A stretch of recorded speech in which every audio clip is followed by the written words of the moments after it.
기독교 강요 제3권 그리스도의 은혜를 받는 방법과 결과에서 제3장 참된 회개를 공부합니다. 참된 회개가 있다는 것은 가짜 회개가 또 있다는 거겠죠. 참된 회개란 말을 쓰는 것은 엉터리 회개도 있다는 말이 될 수도 있습니다. 정말 참된 회개란 무언가, 그 주제를 가지고 잠깐 공부합니다. 책을 보시면 복음에는 두 가지 주된 가르침, 곧 회개와 죄사함이 있다. 이 둘은 그리스도에 의해 주어지며 믿음을 통해 받는다. 먼저 회개를 고찰해보자. 회개는 믿음을 따라오며 믿음의 결과이다. 믿음을 가진 자가, 믿음을 부여받은 자가 그 다음에 자연스럽게 회개한다는 것을 말합니다. 사람들은 복음의 은혜를 받아야만 회개할 수 있다. 믿음이 있어야 회개할 수 있다. 사람이 복음을 받아들이면 그는 반드시 죄악의 길을 떠난다. 예수 그리스도를 영접하고 예전의 삶이 잘못되었다는 것을 깨닫게 되면 무엇입니까? 그 삶을 떠나게끔 되어 있죠. 그게 바로 회개입니다. 떠나지 않고 여전히 예전처럼 살면서 그냥 말로만 회개했다라고 말한다는 것은 믿음이 과연 있는가, 회개했는가, 우리는 그렇게 되물을 수 있습니다. 회개와 믿음은 서로 긴밀하게 연결되어 있지만 같은 것은 아니다.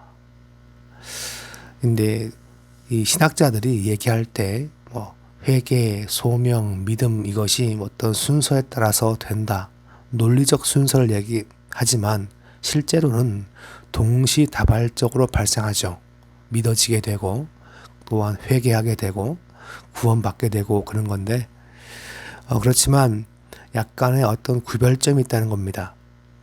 바울은 회개와 믿음을 따로 구별해 말한다. 하나님에 대한 회개와 예수 그리스도께 대한 믿음을 증언한 것이라. 회개와 믿음은 연결되어 있지만 구별될 수 있다. 그렇게 볼 수 있습니다. 회개를 의미하는 히브리어 단어는 돌아서는 것, 즉 회심을 의미한다. 그러니까 구약 성경만 본다면 회개는 마음을 돌이킨다. 그것을 말하지만 헬라어는 마음과 계획의 변화를 의미한다. 좀 더 헬라어가 회개라는 단어에 있어서 좀 더 넓은 의미를 지니고 있는 걸 보게끔 됩니다. 이 두 가지의 의미가 모두 회개의 정의에 포함되어야 한다. 회개는 하나님을 진심으로 두려워하는 것이며 우리의 삶이 변해 참으로 하나님을 향하게 된다는 것을 의미한다. 회개는 육신을 죽이고 마음의 영을 새롭게 하는 두 가지를 포함한다. 회개에 대한 정의는 세 가지 핵심을 담고 있다. 자, 지금 여기 보시면 세 가지로 정리합니다. 첫째, 회심한다는 것은 이건 구약적 표현이겠지만 그래도 회개란 말인데 외적인 행동을 넘어서서 마음 자체가 변화된 것을 말한다. 행동도 변화가 되고 마음도 변화가 되는 것, 그걸 포함한다는 거예요. 에스겔 선지자는 회개를 권하며 마음의 문제를 언급했다. 너희는 너희가 범한 모든 죄악을 버리고 마음과 영을 새롭게 할지어다. 마음에서부터 사악함이 제거되지 않는다면 참된 회개가 아니다. 그 다음 페이지 보시면 회개는 하나님을 진심으로 두려워할 때 오는 결과이다. 하나님을 두려워하는 것이 중요하다는 거예요. 죄인은 하나님이 그를 심판하실 것을 알기까지는 회개가 필요함을 생각조차 하지 못한다. 하나님이 두렵지 아니하니 신앙생활 왜 합니까? 그런 말을 합니다. 잘 먹고 잘 살고 건강하고 애 잘 크고 하는 사람마다 대박을 친다면 그런 사람한테 복음을 어떻게 증거합니까? 그렇게 말씀하신 분이 많아요. 하나님 무서운 줄 모르는 거죠. 하나님 무섭다는 걸 알려줘야 돼요. 그래서 하나님은 내가 뭔가 믿어서 잘 먹고 잘 사는 그런 목적이 아니라 우리는 죄인이고 넌 하나님을 두려워해야 한다고. 그런 걸 말해줘야 믿는 것이지, 예수 교회 나와봐 좋은 일 생겨, 이런 유치하다고 말할 수는 없지만 초등 학문 같은 전도 방식도 있겠지만 우리는 중요한 핵심을 찌르는 전도 방식이 필요합니다. 하나님을 두려워하게끔 만들어야 한다는 것입니다. 죄인은 하나님이 그를 심판하실 것을 알기까지는 회개가 필요함을 생각조차 하지 못한다. 하지만 하나님이 그를 심판하실 것을 알 때 그의 양심은 그를 걱정하게 하며 즉 그때까지의 삶의 방식에서 돌아서서 회개하도록 촉구할 것이다.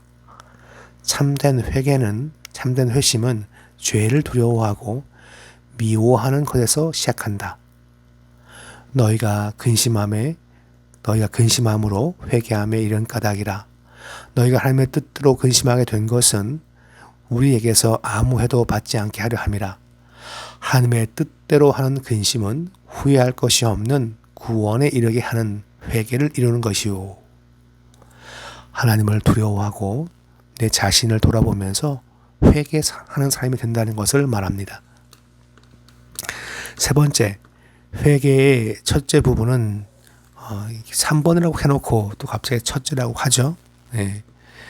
두 가지를 바꾼다는 거예요. 회개라는 것은 여기 세 번째 교훈인데, 첫째는 육신을 죽인다. 이는 다음과 같은 구절에서 분명하게 알 수 있다. 악을 버리고 선을 행하며 화평을 찾아 따를지어다. 너는 스스로 씻으며 스스로 깨끗하게 하여 내 목전에서 너의 악한 행실을 버리며 행악을 그치고 선행을 배우며 정의를 구하며. 육신의 생각은 사망이요 영의 생각은 생명과 평안이기에 육신을 죽이는 것이 필요하다. 회개라는 것은 일단 육신을 죽이는 것이다. 둘째 부분에서 마음의 영을 새롭게 하는 것이다. 이는 회심한 사람의 삶에서 열매로 나타난다. 열매니까 한순간에 나타날까요? 그렇지 않습니다. 회개는 어떻게 보면 지속적인 시간의 열매라는 것을 알 수 있습니다.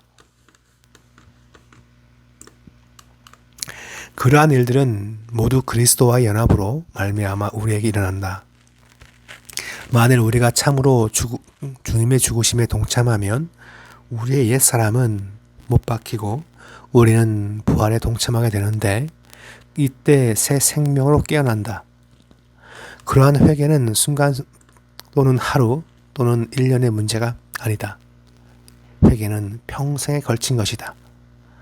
새로운 출생은 그리스도인이 비록 자신의 죄성과 싸워야 하지만 더는 죄의 다스림을 받지 않는 것을 의미한다. 이 구절이 상당히 중요합니다. 내가 예수 믿고 하나님의 자녀가 되었습니다. 그 얘기는 죄의 다스림을 받지 않는 거예요. 근데 그 내면에 뭐가 남아있어요? 죄성이 남아있습니다. 죄의 성질이 남아있어요. 이거와 싸워야 한다는 것입니다. 그 설명을 다음 문단에서 잘 설명합니다. 일단 이걸 읽어봅시다. 그리스도인은 옛 속성을 그대로 지니고 있기에 그로 인해 여전히 악한 것을 원하기도 한다. 그는 죽기까지 이러한 악한 소욕에서 완전히 자유로울 수는 없다. 예수 믿고 하나님의 자녀가 됐는데 그때부터 천사 같은 마음이 생기면 참 좋죠, 그죠? 그렇지 않고 집에 가서 남편이나 또는 자녀에게 승질을 부리고 화를 내고 싸울 수도 있습니다. 악한 죄성이 남아있는 거예요. 그래서 회개는 처음 돌이키는 마음도 회개인 것이고, 날마다 뭔가요? 조금씩 바뀌는 거죠. 그것을 물론 성화라 부르기도 합니다. 그런데 일단 회개의 큰 의미로서는 그렇게 볼 수 있습니다. 밑에 설명 잘 되어 있어요. 하나님이 죄를 제거하실 때 그분은 죄책과 죄의 형량을 제거하시지만 죄에 대한 책임, 그리고 죄에 대해서 어떤 형의 양이 있겠죠. 너는 징역 20년, 30년, 넌 사망이야 임마. 그런 걸 제거하신다는 거예요. 우리가 언제 믿음을 가질 때. 그렇지만 죄의 세력은 제거하지 않으신다. 악한 세력. 아까는 뭐라고 나와 있나요? 죄성. 지금은 죄의 세력이라는 단어로 표현하고 있습니다. 그러나 우리가 죄에 승리하시도록 성령님의 능력을 주신다. 이 땅에서 성도의 삶에 의게 그걸 말하고 있습니다. 우리는 자신의 연약함을 늘 기억하고 성령님을 의지해야 한다. 바울은 로마서 7장에서 그리스도인이 된 후에 이를 말하며 회심한 후에도 죄가 우리 안에 남아있음을 분명하게 보여준다. 바울은 여전히 그의 내면에 하나님의 율법을 싫어하는 무엇이 있다고 느꼈다. 그는 그의 육신 안에 선한 것이 전혀 거하지 않음을 안다. 그는 자기 안에 있는 죄 때문에 생기는 끝없는 갈등으로 인한 곤고함을 체험한다. 제가 영어로 써봤어요. Saved, 구원받았다. Still fighting, 여전히 싸우고 있다. 죄의 죄책과 형량은 믿는 자에겐 없습니다. 그러나 죄의 세력은 남아있어요. 그래서 뭐가 필요합니까? 거룩하게 day by day, 날마다 바뀌어가는 과정이 필요합니다. 그것을 물론 회개라 부르기도 하고 성화라 부르기도 합니다. 자, 그 다음 페이지 가시면 2페이지가 더 남았어요.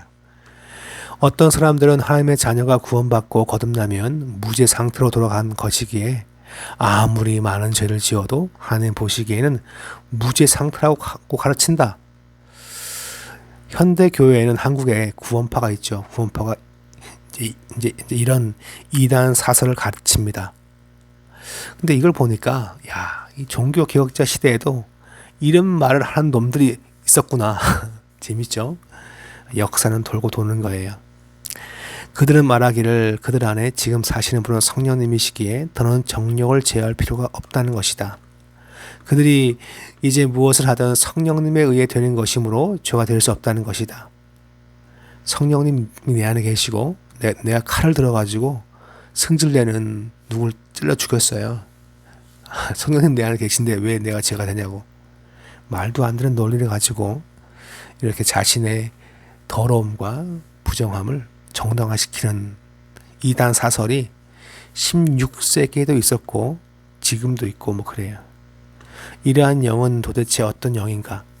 우리 성령님의 살인, 부정, 교만, 탐욕 및 기만을 권하지 않으신다는 사실을 확신할 수 있다. 성령님은 사랑과 덕과 단정함과 평강과 진리의 근원이시다. 성령님은 우리를 하나님의 의로 이끌기 위해 오셨다. 다음 구절은 좀 더 이것을 부연 설명하는 성경 말씀이에요. 그러니까 성도가 약간 부족하지만 계속 거룩한 모습으로 만들어지는 건 필요하다. 그것을 부연 설명하는 성경 말씀입니다. 바울은 사람이 회개했을 때 나타나는 7가지 표시를 언급한다. 그는 진심으로 유혹에 대항하고자 하며 자신을 깨끗하게 하려는 간절함이 있다. 하나님을 향한 진실함과 경외함을 실천으로 증거하려 노력한다. 하나님을 향한 자신의 죄악과 배은망덕함을 볼 때 자신을 향해서도 분노하고 의로운 하나님으로부터 벌을 받을까 하는 두려움과 경종이 있었다. 하나님께 순종하고자 하는 바람이 있다.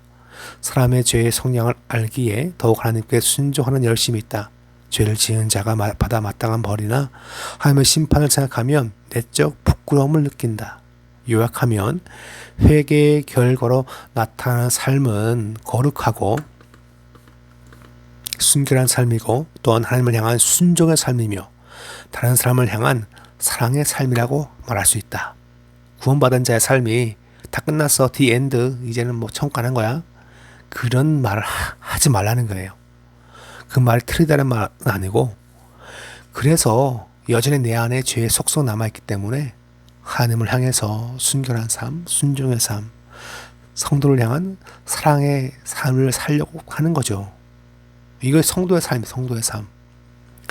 성경은 회개란 하나님의 선물이라는 거예요. 왜 그럴까요, 여러분? 믿음을 주시는 분이 하나님이시기 때문에 회개도 하나님의 선물이라고 말할 수가 있습니다. 그러니까 이런 식으로도 표현할 수 있다. 뭐 그 얘기죠. 사도행전 11장 18절은 회개는 하나님이 주신 것이라고 알려준다. 그러면 하나님께서 이방인에게도 생명 얻는 회개를 주도다 하니라 라고 말하고 있죠. 생명 얻는 회개를 하나님이 주신 거죠.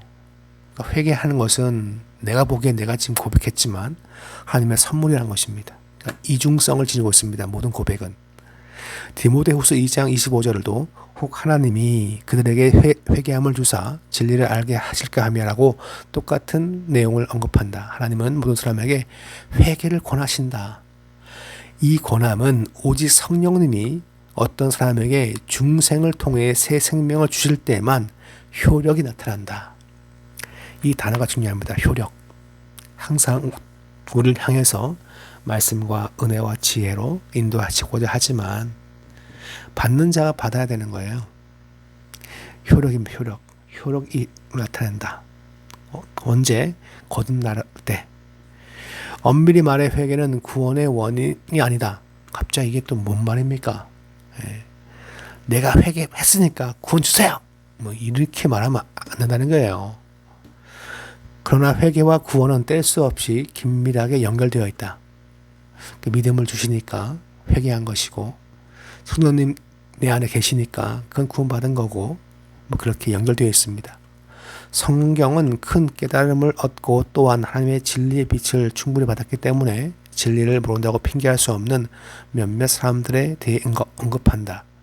의도적으로 마음을 강팍하게 하고 이 발음이 좀 어렵죠. 강팍인가요? 강팍인가요? 표기는 이렇게 해놨지만 강팍이라고 했습니다. 발음이 어려워요. 하나님의 은혜를 멸시하고 거절한다. 의도적으로 사람들은. 이런 자들에게 어떻게 변화가 있겠습니까? 회개하겠습니까? 실제로 그리스도의 피를 모독하는 것이고 그것은 하나님의 아들을 또다시 십자가에 못 박는 것입니다. 딱딱한 마음으로 복음을 거절하고 변화를 거절하고 회개를 거절하는 것은 하나님의 그래서 보내신 독생자의 피를 모독하는 거예요. 악한 행위죠. 그러니까 믿지 않는 게 악한 거예요. 아까 말했지만 돈도 많고 건강하고 착하고 죄 안 짓고 저한테 전도하지 마세요. 말하는 족속이 적지 않습니다. 그런 사람들한테 필요한 것일 것입니다. 그리스도의 은혜를 멸시하면 그게 죄라는 거죠. 죄. 그러니까 죄에 대해서 말해주는 것이 좋은 전도 방법 가운데 포함되어야 한다는 거예요. 물론 이 책은 지금 그걸 말하지 않지만 그렇게 적용할 수 있습니다. 그러한 배교자들은 회개할 수 없고 따라서 구원받을 수 없습니다. 이 죄는 사함받을 수 없는 죄로 불리거나 성령 모독죄로 불린다. 예전에 뭐 방언을 하지 마라 해라 막 그렇게 막 따지면 그게 성령 모독죄라고 막 이렇게 순복음 교회 출신들이 그런 얘기를 많이 했어요. 성경 앞뒤 문맥 없이 무조건 그냥 성령님 역사인데 말해 모독하냐고 그런 식의 논변을 많이 펼쳐주셨는데 그건 아니고 각각의 영혼을 찾아오셔서 만져주시고 메시지 주시고 은혜 주시는데 끝까지 아니라고 버티는 거예요. 그게 성령 모독이죠. 그걸 말하고 있습니다. 큰 죄악입니다. 뭐가요? 회개하지 않는 거, 믿지 않고 마음의 문을 두드리시는데 닫고 있다면 그것이 바로 죄라는 것을 말하고 있습니다. 이상 이렇게 회개에 대해서 짧게 공부해 보았습니다.